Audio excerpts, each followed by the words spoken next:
আজ আমি তৈরি করছি নুনে জারানো পাবদা মাছ। পাবদা মাছটা নুনে জারিয়ে রেখেছিলাম, নুন, হলুদ, লঙ্কা আর একটু কাঁচা তেল দিয়ে। আর সকালবেলা ভালো করে ধুয়ে নিচ্ছি। এবার মাছটা আমি ভেজেছি, কালো জিরা ফোড়ন দিয়েছি, পেঁয়াজ দিয়েছি, রসুন দিয়েছি।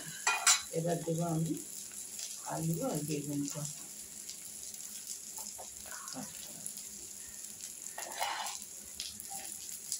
এবার দেবো আমি আলু আর বেগুন।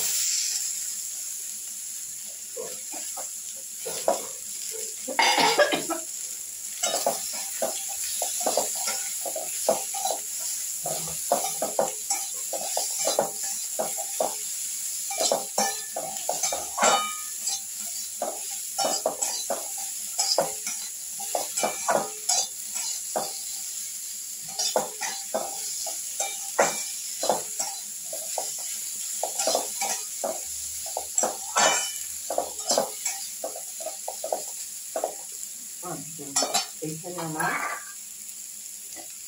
লঙ্কা, হলুদ আর একটু আদা বাটা আছে।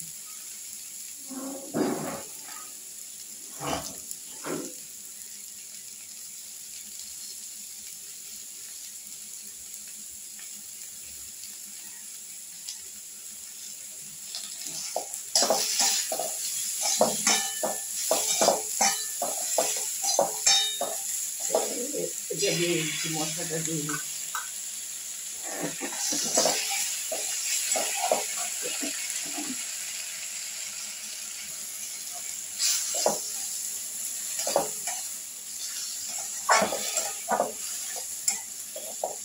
এবার আমি একটু ঢেকে দেবো, মশলাটা কষবে, তারপরে আবার দেখাবো। ঢেকে আমার কষে গেছে।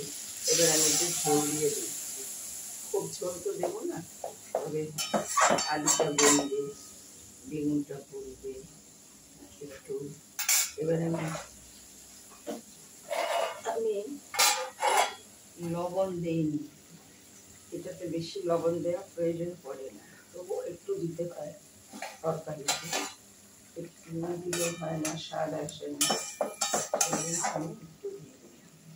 এবার আমি মাছটা ছেড়ে দেবো।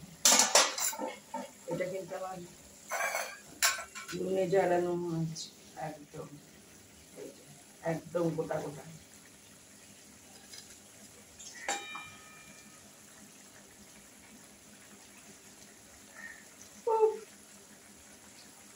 এদিকে একটু বেশি হবে